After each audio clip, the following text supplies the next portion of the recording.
দর্শক, স্বাগতম প্রজন্ম 24-এ। যুক্ত আছি আমি আব্দুল আহাদ। আগামী 19শে ফেব্রুয়ারি পবিত্র মাহে রমজান শুরু হতে যাচ্ছে। পবিত্র মাহে রমজান উপলক্ষে লক্ষ্মীপুরের রায়পুর বাজারে নানামুখী ক্রেতাদের ভিড়। আমরা কথা বলবো ক্রেতাদের সঙ্গে এবং আমরা ক্রেতাদের সঙ্গে কথা বলে আমরা জানার চেষ্টা করব যে বর্তমান দ্রব্যমূল্যের অবস্থান সম্পর্কে।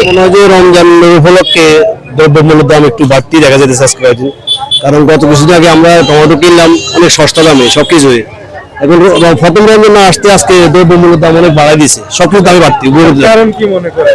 কারণ মনে করি যে সিন্ডিকেট, ব্যবসায়ীদের যে সিন্ডিকেট, ওই সিন্ডিকেটের কারণে হয়তো সাধারণ মানুষের নাগালের বাইরে চলে যেতেছে। মুদি মাল থেকে মুদি সামগ্রী অনেকগুলো অনেক সবজির দাম বেশি, যেমন ছোলা, বুট, চিনি, তেল, পেঁয়াজ সবজির দাম বাড়াই দিচ্ছে। আগের মতোই আছে, বেগুনটার দাম বাড়ছে।